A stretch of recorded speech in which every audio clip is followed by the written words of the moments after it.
Assalamualaikum warahmatullahi wabarakatuh, pemirsa. Kita lanjutkan kembali program kita Teropong Media. Ya, tadi kita sudah membahas tentang rencana muktamar NU dan Muhammadiyah yang akan berlangsung pada awal Agustus tahun ini.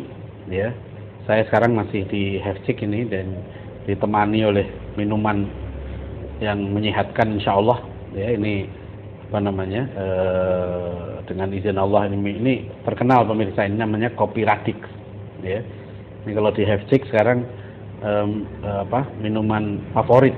Ya, jadi silahkan yang mau mencoba. Ya, tapi ada ininya, ada caranya.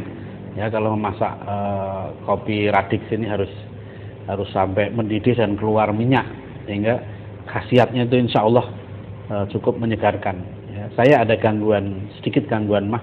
Biasanya nggak bisa minum kopi, tapi kalau minum kopi Radix ini nggak apa-apa. Ya, apalagi kalau minumnya di Hefcik, insya Allah. Nah, pemirsa, kita lanjutkan lagi nih acara Teropong Media kita. Saya masih dari situs Suara Islam online ini, ya. Ada berita yang penting, ya, bagi kita umat Islam dan bagi kita bangsa Indonesia ini, yaitu berita tentang rencana pendirian kampus Islam internasional. Ya. Jokowi dukung pendirian kampus Islam internasional dengan pandangan moderat. Nah, ini. Ya. Jadi saya bacakan beritanya, ya. Presiden Joko Widodo mendukung rencana usulan pembentukan perguruan tinggi Islam berskala internasional di Indonesia. Selain mendukung pendirian perguruan tinggi, Jokowi juga meminta agar pandangan Islam moderat yang selama ini lekat pada kaum muslim Indonesia terus dikembangkan. Ya. Demikian seperti diungkapkan tim komunikasi Presiden dalam keterangan persnya Jumat petang, ya, Jumat yang lalu, ya, waktu rapat terbatas yang berlangsung di Istana Bogor. Rapat dipimpin langsung oleh Presiden Jokowi, ya, dihadiri oleh Wapres Wakil Presiden Muhammad Yusuf Kalla, Menteri Agama Lukman Hakim Saifuddin, Ketua Umum PP Muhammadiyah dan juga Ketua MUI Din Samsudin, dan beberapa rektor Universitas Islam Negeri, ya, termasuk mantan rektor UIN Jakarta, Komarudin Hidayat. Saya baca lengkap ini. Jokowi meminta agar ajaran Islam di Indonesia yang moderat perlu dijaga. Indonesia, kata Jokowi, dikenal dengan pandangan Islam yang moderat, sehingga pemikiran bahwa Islam identik dengan terorisme dan anti demokrasi terpatahkan. Atas pandangan itu, Jokowi menyambut baik gagasan pembentukan perguruan tinggi Islam moderat bertaraf internasional. Diharapkan perguruan tinggi Islam tersebut dapat membuat terobosan dengan pola didiknya dengan mengedepankan materi ajaran tentang nilai keislaman yang moderat sesuai dengan Pancasila.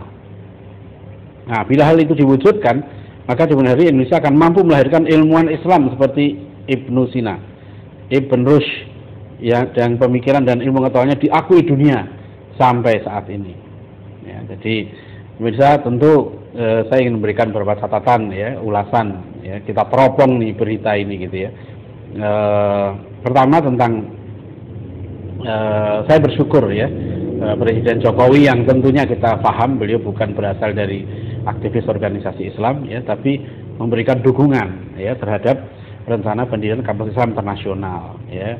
Pemirsa, perlu kita pahami bahwa hasil konferensi pendidikan internasional Islam pertama di kota Mekah tahun 1977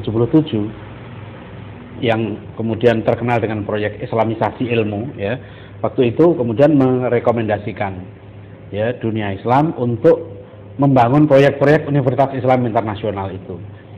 Yang terwujud kemudian itu ada tiga, ya, sekarang ini. Satu di Sudan, ya, kemudian yang kedua di Islamabad, dan yang ketiga di Kuala Lumpur. Nah, pemirsa, berdasarkan cerita dari para tokoh yang mengerti perkembangan pada waktu itu, sebenarnya Universitas Islam Internasional, di mana saya mengambil doktor di situ di Kuala Lumpur, itu dulu rencananya mau dibangun di Indonesia, ya, dan bahkan saya sempat mendengar sendiri dari pimpinan pesantren Darul Falah Bogor, ya, Darul Falah di Bogor, bahwa rencananya waktu itu Universitas Islam Internasional itu akan dibangun di pesantren Darul Falah Bogor. Pondok pesantren Darul Falah Bogor ini luasnya sekarang 20 hektar lebih. ya. Beberapa hari yang lalu saya sempat melihat langsung kondisi pesantren Darul Falah ini, dan waktu itu mau di situ tempatnya, ya, di situ di tapi ada problem internal dan eksternal dan sebagainya, akhirnya tidak jadi, dan jadilah kemudian Universitas Islam Internasional itu dibangun di Kuala Lumpur. Saya dengar ini, tapi nggak disebutkan dalam berita ini, kampus Islam Internasional Indonesia ini nanti akan dibangun di daerah Jawa Barat, dan target luasnya mencapai sekitar 200 hektar. Ya, kalau saya tidak tahu kampus UI Depok ini berapa puluh hektar. IPB kalau nggak salah sekitar 75 hektar di Bogor itu. Nah, nanti di mana ya Universitas Islam Internasionalnya akan dibangun. Nah, pemirsa, kita lihat ya, sebetulnya apa sih manfaatnya? Ya, tentu ini bagi Indonesia sangat penting ya. Kita punya satu kampus universitas yang bertaraf internasional. Ya.